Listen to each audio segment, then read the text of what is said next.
আমি অন্য দুনিয়াতে হারিয়ে যাচ্ছি, মনে হচ্ছে আমি সত্যি জাহাজের সামনে দাঁড়িয়ে আছি। যাচ্ছে পাশ থেকে শিপিং জাহাজ আরেকটা দেশে, সিপিএল শিপিং লাইন। সকাল হয়ে গেল, তিমি মাছ, যুদ্ধ জাহাজ আসছে। বাংলাদেশের বিভিন্ন ইতিহাস, ঐতিহ্য এবং তথ্য ভান্ডারের নাম বাংলাদেশ সামরিক জাদুঘর। আজকে আমরা এসেছি বাংলাদেশ সামরিক জাদুঘরে, যা কিনা তেজগাঁতে অবস্থিত। ঘুরে দেখবো আজকে পুরো বাংলাদেশ সামরিক জাদুঘর। চলুন এবং সাথেই থাকুন। কিভাবে যাবেন? ঢাকার বিভিন্ন স্থান থেকে বাস, সিএনজি কিংবা ট্যাক্সি ভাড়া করে বিজয় সরণিতে নব থিয়েটারের পাশেই অবস্থিত বঙ্গবন্ধু সামরিক জাদুঘর যেতে পারবেন।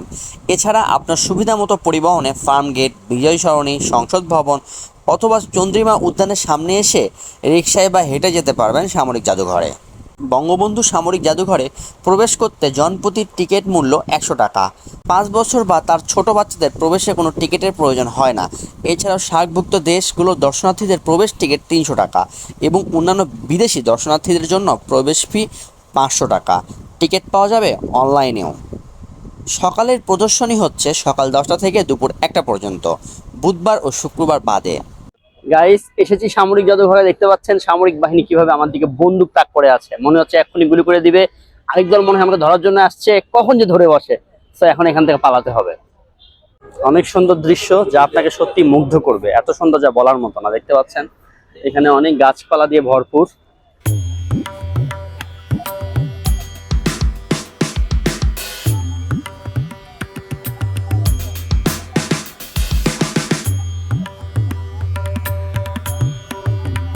সাইডে দেখছেন একটা সুইমিং পুল। আমার পেছনে দেখতে পাচ্ছেন যে গোলাকৃতির জিনিসটা, সেটি হচ্ছে সামরিক জাদুঘর। ওকে, এখন আমরা ঢুকবো সামরিক জাদুঘরের ভেতরে। সো সাথেই থাকুন। বঙ্গবন্ধু সামরিক জাদুঘর বাংলাদেশের সামরিক বাহিনীর ইতিহাস, ঐতিহ্য এবং বিভিন্ন কর্মকাণ্ড সম্পর্কে জানানো তথ্য ভাণ্ডারের নাম বঙ্গবন্ধু সামরিক জাদুঘর, বঙ্গবন্ধু মিলিটারি মিউজিয়াম। পূর্বে এই জাদুঘরের নাম ছিল বাংলাদেশ সামরিক জাদুঘর। 1987 সালে ঢাকার মিরপুর সেনানিবাসের প্রবেশ পথে সর্বপ্রথম সামরিক জাদুঘর প্রতিষ্ঠা করা হলেও দর্শনার্থীদের কথা বিবেচনা করে 1999 সালে বিজয় সরণিতে জাদুঘরটিকে স্থায়ীভাবে স্থানান্তর করা হয় এবং বাংলাদেশ সামরিক জাদুঘর হিসেবে নামকরণ করা হয়। 2020 সালে সশস্ত্র বাহিনী বিভাগ জাদুঘরটি সংস্কার ও আধুনিকরণের জন্য উদ্যোগ নেয়। বঙ্গবন্ধু সামরিক জাদুঘরটি বঙ্গবন্ধু নব থিয়েটারের পশ্চিম পাশে 10 একর জমিতে নির্মিত হয়েছে, যেখানে স্বাধীনতার আগে ও পরে সামরিক বাহিনীর বিভিন্ন সরঞ্জামাদি উপস্থাপন করা হয়েছে। জাদুঘরটিতে বাংলাদেশ সেনাবাহিনী, নৌবাহিনী এবং বিমান বাহিনীর জন্য নির্ধারিত গ্যালারি সহ 6টি পৃথক অংশ রয়েছে। এখন আমি ঢুকে গেছি সামরিক বাহিনী জাদুঘরে। দেখবো আজকে ঘুরে পুরো সামরিক বাহিনী সবকিছু। যেটি দেখতে পাচ্ছেন এটি হচ্ছে 21 শতকে একটি ব্যবহৃত যুদ্ধ জাহাজ এবং প্রতিটি বাহিনীর গ্যালারিতে রয়েছে বঙ্গবন্ধু কর্নার। সেনাবাহিনী গ্যালারি, নৌবাহিনী গ্যালারি, বিমান বাহিনী গ্যালারি, জাতিসংঘ শান্তি মিশন গ্যালারি এবং পার্বত্য চট্টগ্রাম স্বাধীনতা গ্যালারি। পলাশির যুদ্ধে ব্যবহৃত কামান। এখানে আর্ট গ্যালারি সহ multipurpose exhibition gallery, briefing room, souvenir shop, first aid corner, মুক্ত মঞ্চ, 3D cinema hall, multipurpose hall and seminar hall, library, archive, ভাস্কর্য, মুরাল, ক্যাফেটেরিয়া, আলোকোজ্জ্বল ঝর্ণা ও বিস্তৃত উন্মুক্ত প্রান্তর সবকিছু মিলে একটি চমৎকার দৃষ্টিনন্দন প্রতিষ্ঠা করা হয়েছে। অষ্টাদশ শতাব্দীর একটি কামান, অনেক পুরানো। দেখতে পাচ্ছেন আমার সামনে রয়েছে একটি একনলা বন্দুক।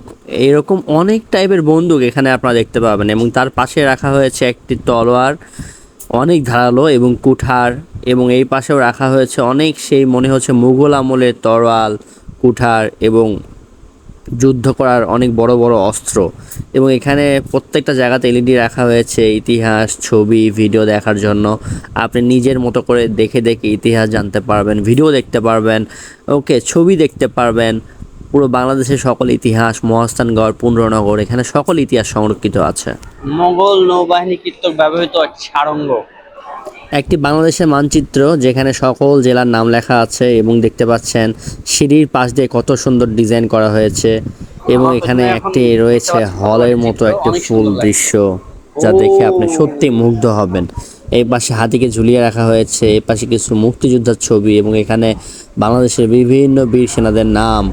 আরও কত কিছু দেখতে পাবেন যে আপনি 3 ঘন্টা লাগবে আপনার এই পুরো এরিয়াটা ঘুরে দেখতে। এখানে দেখতে পাচ্ছেন মনে হচ্ছে জলজান্ত একজন মানুষ দাঁড়িয়ে আছে।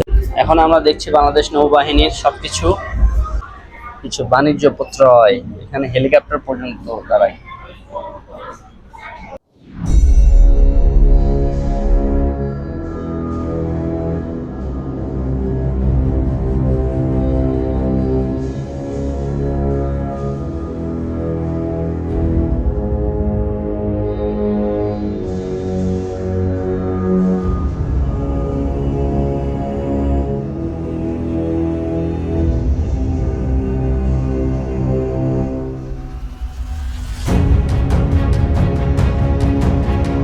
গাইস, আমি মনে হচ্ছে এখন সত্যি একটা জাহাজে করে ট্যুর দিচ্ছি কোনো এক সাগরে, আর আমার সামনে অনেক দৃশ্যপট যা আপনাকে এক নজরের জন্য হলো মুগ্ধ করবে। অবশ্যই আসবেন বাংলাদেশ সামরিক জাদুঘরে।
এখানে কিছু বিমান দেখতে পাচ্ছি, বিমানগুলো রাখা হয়েছে অনেক সুন্দর করে এবং প্রত্যেকটা বিমানের কি নাম সব বলা হয়েছে। দেখতে পাচ্ছেন কত সুন্দর করে পানি ঝরে যাচ্ছে, অ্যাকুরিয়াম, মনে হচ্ছে একটা অন্য দুনিয়াতে আমরা হারিয়ে যাচ্ছি। উপর থেকে পানি পড়ছে আর মধ্যে মাছ ঘুরতেছে, সত্যি একটা 3D ফিল। ওকে, আপনি অবশ্যই সামরিক বাহিনীতে আসলে এই জিনিসগুলো দেখলে একবার হলো মুগ্ধ হবেন।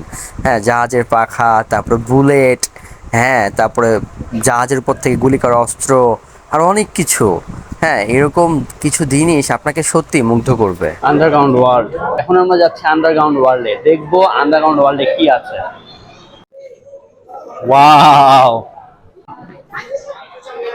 মাছ ঘুরছে, মাছের আমি এখন সাগরের তলদেশে, বাস্তব চিত্রকে ফুটিয়ে তোলা হয়েছে। তিমি মাছ, ও তিমি মাছ, ব্লু হোয়েল। গাইস, আমার পেছনে এখন তিমি মাছ দেখতে পাচ্ছেন, বিশাল বড় আকৃতির একটা তিমি মাছ, ব্লু হোয়েল। সত্যি একদম বাস্তব মনে হচ্ছে।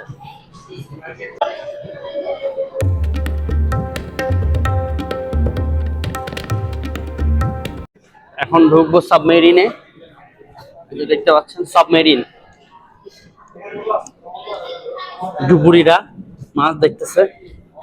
আমরা ঢুকবো সাবমেরিন, সাবমেরিনে প্রবেশ করলাম।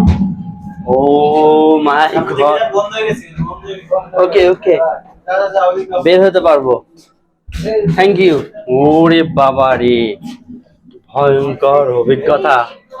মনে হচ্ছে এখন আমি সাবমেরিনে আছি। এখানে খাবার দাবার করার জায়গা, এখানে শোয়ার জায়গা, এই ছোট্ট জায়গায় ঘুমাই, দেখতে পাচ্ছেন। এখানে ডুবুরিতে ড্রেস। সত্যি এটা বাস্তব চিত্রকে ফুটিয়ে তোলা হয়েছে এই সাবমেরিনে। এক নজরে দেখলাম আমরা সাবমেরিন।